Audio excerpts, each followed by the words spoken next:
오늘도 좋은 날입니다.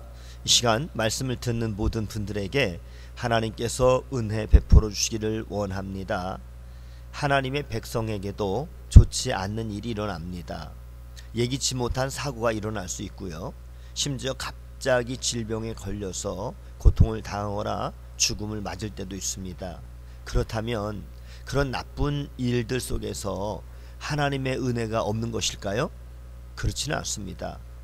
사람의 눈에 좋아 보이지 않는 사건들 속에서도 하나님의 은혜가 머무르지 않는 곳은 한 곳도 없으며 여전히 하나님의 은혜는 차고 넘치는 것입니다. 유브라데강가에 있는 이 갈그미스에서 거대한 제국이었던 바벨론과 그리고 애굽 두 나라의 한판 승부가 벌어지려고 하였습니다.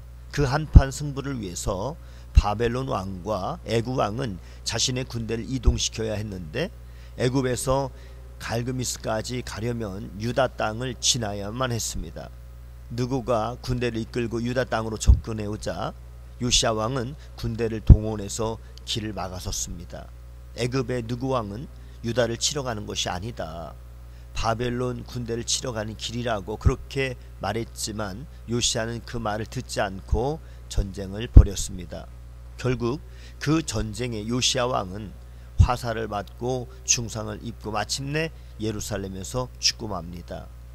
이 사건을 보면서 요시야는 왜 하나님으로부터 나온 경고를 무시하고 애굽의 군대를 막아섰을까라고 하는 그런 의문을 품게 되는데요.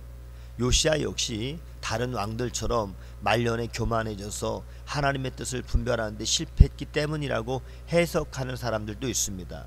그러나 그보다 더 설득력 있는 해석은 요시야로 하여금 유다 왕국의 멸망 그리고 백성의 비참한 죽음과 포로됨을 보지 못하게 하려는 하나님의 선한 은혜라는 것입니다.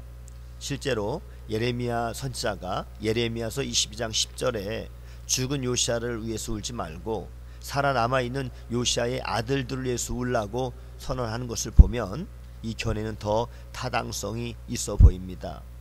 요시야의 죽음은 불행처럼 보이지만 그 가운데서도 하나님의 은혜가 있음을 알 수가 있는 것이지요. 예수 믿는 우리들에게 일어나는 일들에 대해서 우리는 다 이해할 수가 없습니다. 특별히 흉사는 더더욱 그렇습니다. 우리에게 안 좋은 일들이 일어나면 우리는 그 일로 인해서 분노하고 좌절을 합니다. 뿐만 아니라 하나님의 뜻을 알 수가 없어서 방황하며 사랑이 많으신 하나님의 속성과 우리에게 일어난 일들에 대해서 조화가 되지 않을 때는 많은 사람들이 시험에 들기도 하는 것이지요. 그리고 하나님이 우리에게 일어난 일에 대해서 침묵하실 때 우리는 하나님을 향해서 불평과 불만을 쏟아놓기도 합니다. 하지만 이해되지 않는다고 하나님의 뜻이 없는 것은 아닙니다. 요시야의 죽음과 유다의 멸망을 보면서 참으로 안타깝습니다.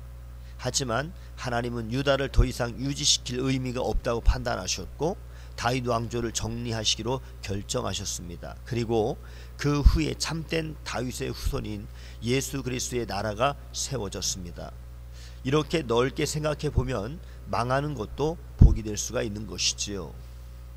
인간의 눈에는 안타까운 일이라도 궁극적으로 하나님의 계획하신 큰 복일 수가 있는 것입니다.